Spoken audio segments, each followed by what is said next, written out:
эфире новости экономики на Якутия-24, в студии Нургуяна Иванова. Владимир Путин предложил смягчить принимаемые решения по изменениям параметров пенсионной системы. Ряд мер он озвучил в ходе телеобращения к россиянам. Так, пенсионный возраст для женщин не должен повышаться больше, чем у мужчин. Он также сказал, что необходимо предусмотреть право досрочного выхода на пенсию для многодетных матерей и отметил риски потери работы у пожилых людей. В этой связи он предложил предусмотреть гарантии, которые защитят интересы граждан старших возрастов на рынке труда. Путин также предложил учитывать возраст выхода на пенсию с учетом заработанного стажа. В проекте закона предлагается увеличить пенсионный возраст для женщин на 8 лет, до 63 лет. Тогда как для мужчин он повышается на 5 лет. Но так не пойдет, конечно. Это неправильно. Пенсионный возраст для женщин не должен повышаться больше, чем для мужчин. Поэтому считаю необходимым уменьшить предлагаемое законопроектом повышение пенсионного возраста для женщин с 8 до 5 лет. Далее. Мы должны предусмотреть право досрочного выхода на пенсию для многодетных матерей. То есть, если у женщины 3 детей, то она сможет выйти на пенсию на 3 года раньше срока. Если 4 детей, на 4 года раньше. А для женщин, у которых 5 и более детей, все должно остаться как сейчас. Они смогут выходить на пенсию в 50 лет. В категорию жителей страны, которую не коснутся изменения параметров пенсионной системы, войдут представители коренных малочисленных народов Севера. Президент добавил, что кроме КМНС сохранение льгот предусмотрено для шахтеров, работников горячих цехов, химических производств, чернобыльцев и ряда других категорий. Нужно сохранить действующие условия назначения пенсий и для коренных малочисленных народов Севера. Мы должны поддержать и жителей села. Уже неоднократно обсуждалось и даже принималось решение о необходимости 25% надбавки к фиксированной выплате страховой пенсии для неработающих пенсионеров, живущих на селе, у которых не менее 30 лет стажа в сельском хозяйстве. Но вступление этого решения в силу откладывалось.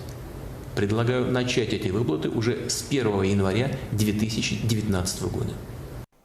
Уровень безработицы в России достиг самого низкого показателя с 1991 года. С 2016 года экономика страны вышла на стабильный рост. Как сказал глава государства, изменять параметры пенсионной системы в начале и середине нулевых при неокрепшей экономике со скромными показателями внутреннего валового продукта и крайне низкими заработными платами было категорически нельзя. Продолжительность жизни в России за последние 15 лет выросла почти на 8 лет. Темпы роста являются одними из самых высоких в мире. Об этом также заявил в своем телеобращении к россиянам президент Владимир Путин. Он также подчеркнул, что к концу следующего десятилетия продолжительность жизни в России должна составлять более 80 лет. Президент Владимир Путин и руководитель региона Айсен Николаев обсудили возможность реконструкции 3 зданий в Якутске под школы в ходе рабочей встречи. В Якутске имеется 3 здания, которые при минимальной реконструкции уже к концу года могут начать принимать детей. Проблема с перенаполненностью школьных классов является основной проблемой республики, в которой из года в год растет количество детей школьного возраста. Положительная динамика рождаемости, заложенная правительством страны и региона несколько лет назад, помимо демографического роста, требует внесения корректировок в республиканский бюджет. В регионе уже реализуется проект государственного частного партнерства, который стартовал в 2015 году. Но дополнительные места, которые бы возникли благодаря данным 3 зданиям, могли бы существенно снизить нагрузку на существующие школы. Владимир Путин заверил, что рассмотрит вопрос софинансирования и даст соответствующее поручение правительству страны. По итогам национального инвестиционного рейтинга субъектов Российской Федерации в этом году Якутия заняла 52-е место. В прошлом году республика была на 58-м, в 2016-м на 56-м месте. Из 4 направлений оценки инвестиционного климата наиболее благоприятно в Якутии выглядят показатели в сфере поддержки малого предпринимательства. Отрицательно по направлениям инфраструктура и ресурсы и институты для бизнеса. Отметим, что председателем координационной комиссии по улучшению инвестиционного климата в Якутии стал руководитель региона Айсен Николаев. Большая совместная работа с предпринимательским сообществом предстоит исполнительным органам власти Якутии. Об этом сообщил исполняющий обязанности премьер-министра региона Владимир Солодов. По его словам, акцент будет сделан на совместную проработку ключевых вопросов улучшения инвестиционного климата, выявление болезненных точек и точек роста и путей их решения. Мы планируем войти в первую десятку лидеров национального рейтинга по инвестклимату, хотя для нас инвестиционный рейтинг является только важным инструментом, а не самоцелью. Целью является улучшение возможностей ведения предпринимательской деятельности, реализации инвестиционных проектов, облегчение данной работы, сказал Владимир Солодов. Индекс промышленного производства Якутии должен значительно превышать среднероссийские показатели. Для этого в Якутии помимо добычи и развития получит перерабатывающие производства. Об этом сказал министр промышленности и геологии республики Максим Терещенко. Республиканскую промышленность ждет модернизация, будут внедряться новые методы производства для обеспечения выхода на рынок высокотехнологического продукта.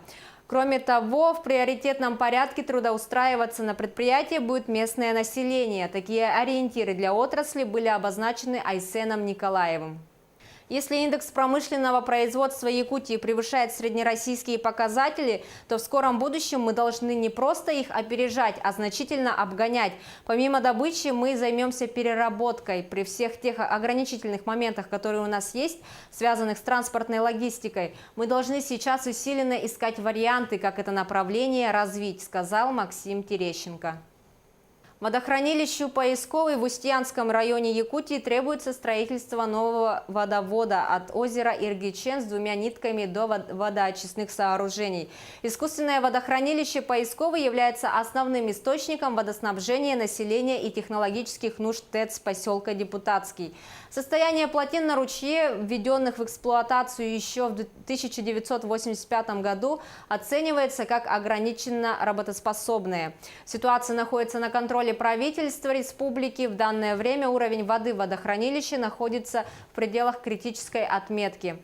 Исполняющий обязанности главы Кабмина республики Владимир Солодов вылетел в район, где осмотрит гидротехническое сооружение. Инициативные жители Булунского района предложили установить проблесковые маячки на зимнике Тикси-Кюсюр и 2 пункта временного пребывания для водителей и путников. Еще один проект, разработанный по инициативе жителей, предусматривает установку светотехнического оборудования на причале в заливе Ниелова. Это единственное место, куда причаливает пассажирский теплоход, курсирующий по маршруту Якутск-Тикси. На реализацию 2 проектов из республиканского бюджета направят субсидию – 2 миллиона рублей. По условиям программы предусмотрено софинансирование. Администрация выделит 160 тысяч, 90 тысяч собрало население и 120 тысяч рублей составит спонсорская помощь. Мы уже получили первый транш бюджетной субсидии, 30%, объявили конкурс по выбору подрядчика. Образована инициативная группа активных граждан, которые будут осуществлять общественный контроль. Работы должны завершить в сентябре-октябре, заключила заместитель главы администрации Булунского района Наталья Казнова. Рубль начал расти к доллару и евро во время обращения Владимира Путина к гражданам страны по вопросу изменений параметров пенсионной системы. Об этом свидетельствуют данные торгов Московской биржи. Во время выступления президента курс доллара опустился до 67 рублей 87 копеек, а евро до 79 рублей 17 копеек. Курс американской валюты по состоянию на 30 августа составляет 68 рублей 14 копеек, евро 79 рублей 55 копеек. На этом у меня все. Оставайтесь в курсе экономических событий на Якутия-24.